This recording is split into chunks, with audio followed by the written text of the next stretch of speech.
Oh, teman-teman, kembali lagi ya.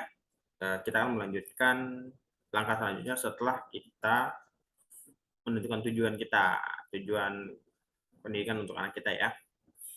Review sedikit sebelumnya. Oke, sebelumnya itu setelah menentukan tujuan, kita tentukan bidang studi apa, terus kampusnya, di mana, cek biaya kuliahnya, cek biaya lain-lainnya. Nah, selanjutnya kita kan harus tentuin nih nabungnya mau gimana caranya nih untuk dapetin biayanya tersebut ya, tercapai biayanya tersebut untuk terkumpul. Pertama yaitu ada yang umum orang pakai ya, yang umum ya, ada yang nabung biasa, nabung aja di bank, nyimpen duit terus di bank. Misalnya dia butuh mau target berapa juta, katakanlah berapa uangnya berapa ya, dibagilah proporsional, mau targetnya berapa lama dia nabung tiap bulannya gitu. Ada juga yang masuk ke investasi, investasinya ada yang ke saham ataupun reksadana. Ini yang umum ya, yang masih banyak cara lain sih untuk nyiapin dana pendidikan anak. Ini yang umum yang dipakai ya, berdasarkan saya sharing ke teman-teman sih sebenarnya gitu. Lalu ada dua hal nih, nabung dan investasi. Sebelum itu kita harus tahu nih hal yang penting, penting banget untuk diperhatikan. Tiga hal ya. Pertama, rate investasi per tahun. Tadi nabung itu sebenarnya karena kita hanya menabung saja dan tidak berharap yang namanya bunga dari tabungan, jadi itu bukan tidak penting sih. Eh, Terkait perubahan itu kan tetap aja begitu. Nah, terkait adanya perubahan itu tiga hal yang penting. Pertama, rate investasi per tahun.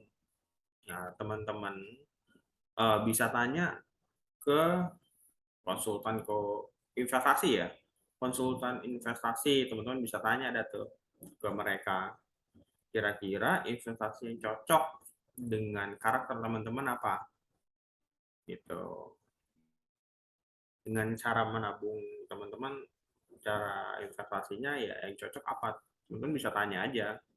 Seperti itu. Dengan tujuan tentunya untuk pendidikan anak ya, itu jangka waktu yang cukup lama, bukan jual beli cepet-cepet ya, udah kayak udah trading namanya itu.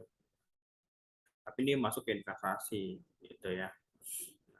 Lalu investasi ini biasanya sih ya untuk informasi aja ya, untuk contoh informasi aja.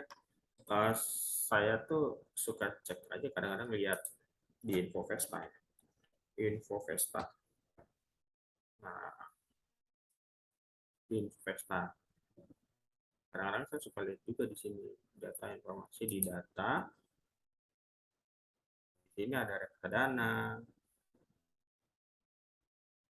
teman-teman bisa lihat, atau teman-teman bisa lihat saham. Berapa sih dia ininya satu hari, satu bulan, satu tahun. Wah, baru berapa nih kenaikannya, gitu kan. Terus ada apa lagi? Ada tentang bank juga di sini. Macam-macam teman-teman bisa lihat deh. Dan tentunya teman-teman harus tanya deh ke konsultan investasi teman-teman. Ditanya aja saran atau gimana, ya kan. Ini untuk rate-nya tuh. Teman-teman bisa lihat. Selanjutnya, dua hal yang penting. Yang kedua itu adalah kenaikan biaya hidup setiap tahun atau inflasi. Nah, rate investasi itu untuk berapa yang harus kita tabung setiap bulan dengan estimasi ya, bukan fix ya. Tapi namanya investasi itu ada bisa turun, bisa naik juga. Nah, kalau misalnya ini biaya hidup tiap tahun inflasi ya, kita bisa lihat gambarnya di sini, inflasi di Indonesia. Oke, nah teman-teman bisa lihat di ini bi.go.id. Di sini ada kok Nah, ini dia Desember nih year on year ya. Jadi mungkin dari Desember tahun lalu ke Desember 2002 ini sekitar 5,51%. Tuh, November 57, mungkin sekitaran 6% ya, nggak tahu nih di Januari dan seterusnya, kita nggak tahu. Cuman yang pasti ini untuk gambaran saja, estimasi. Jadi nanti untuk ngitung ke depannya kira-kira berapa, dengan asumsi segini berapa tahun ke depan bisa berapa ya estimasi biaya, eh, biaya lain-lain. Untuk yang seperti sebelumnya adalah contoh untuk biaya hidup segala macam. Yang ketiga adalah kenaikan biaya pendidikan per tahun. Nah, ini salah satu yang penting, ya kan? Teman-teman bisa lihat kenaikan biaya pendidikan per tahun. Kenaikan, nah di sini bisa sampai 15% per tahun ya. Ini lihat dari liputan6.com ya. Di sini dia ditulis 15%. Nah, di sini ada di ini ya, ditandain ya. Biaya pendidikan terus mengalami kenaikan setiap tahunnya hingga mencapai sekitar 10% sampai 15%. Berarti ya lumayan besar, lebih besar lagi itu dibandingkan inflasi ya.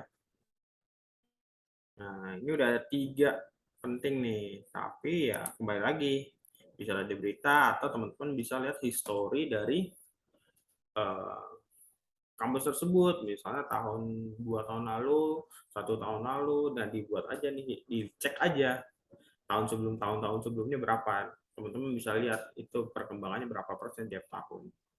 Nah, itu juga untuk nentuin nanti estimasi kita berapa tahun nih pada saat nanti kita kuliah, berapa nih biayanya gitu. Dan 3 hal ini yang penting.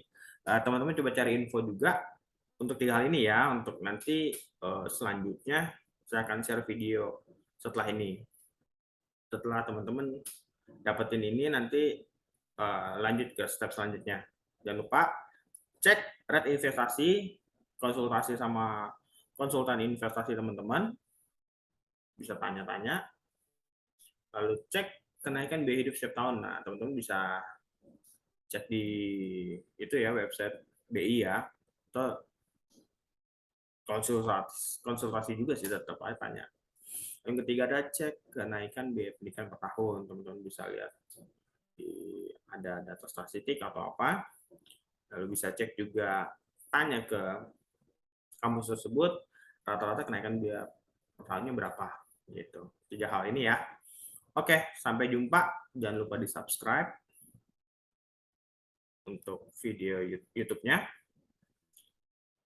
Ditunggu video selanjutnya. Terima kasih ya.